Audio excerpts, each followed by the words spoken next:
Hello and welcome to this week's episode of the Weekly Word as we prepare for the third Sunday of Advent. I'm Father Michael. Father Ed? Father Dominic. And this week we've been really taking note of, especially keying in on the gospel as this contingency comes up from Jerusalem to investigate and question John the Baptist, a contingency that is certainly expectant of a Savior. Don't know if they're ready at this moment for him, but they're looking, and it's really caused us to reflect on how we are all in need of a Savior.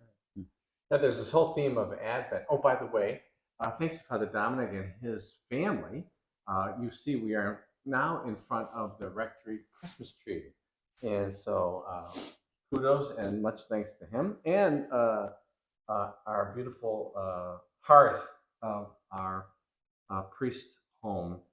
And so we're eternally grateful to the good people of St. Albert for providing us with all of this.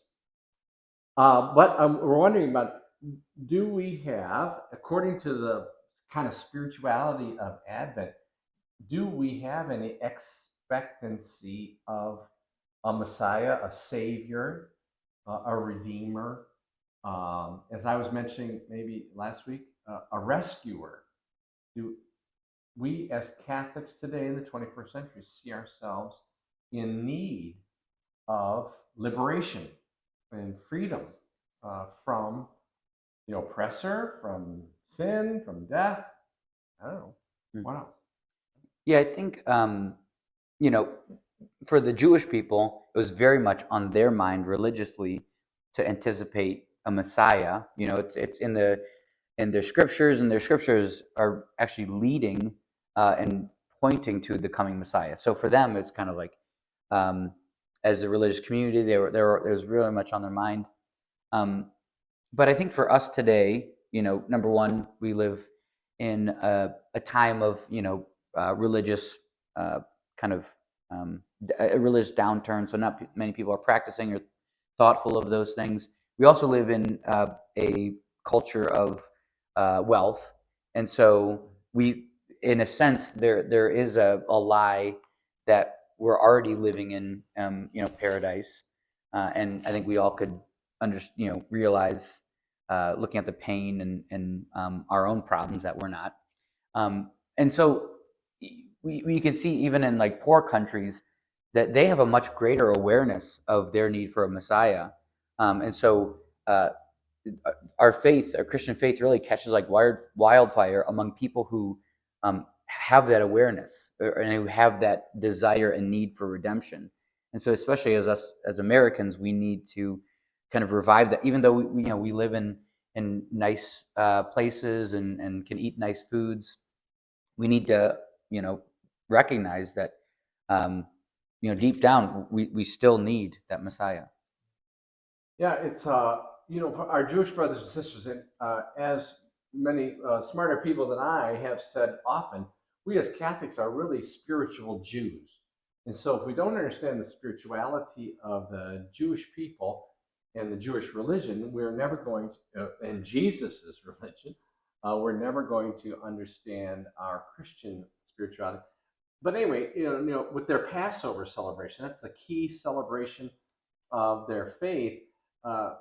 What they were doing is remembering that they were slaves in Egypt and that God came and rescued them and brought them out, and that we should never forget. That's and now, of course, in our contemporary 20th century, that's the motto of the Jewish people, and so it's kind of an odd time now that all this outbreak of anti-Semitism in the United States of America, and everybody's kind of shocked in thinking that, did we forget?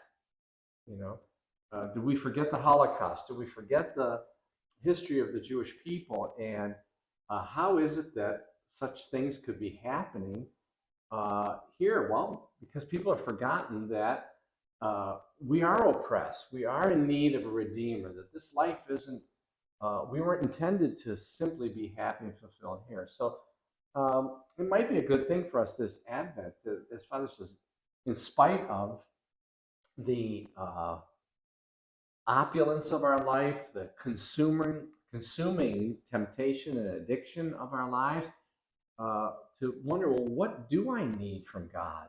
Do I need anything from God? Maybe we've got it all checked off here. I got the fireplace, got the Christmas tree, got 3 squares a day, as they say in the army. What is it? A cot. 3 squares and a cot. Yeah, that's right. That might also be prison. Yeah, I'm not sure. Right. But all of my basic needs are taken care of. So how much do I really need from God? And boy, if I don't need anything from God, then all this church and religion is pretty silly. Which is why I would key in on the expectancy of this group that comes from Jerusalem to question John the Baptist. Now, of course, most, if not all of them, are not going to go along with his prophecy and accept Jesus as this Messiah. But they are looking, right? And that's the part we want to key in on and emulate, that they have this expectancy. They know they have this need for God, and they're actively looking for it.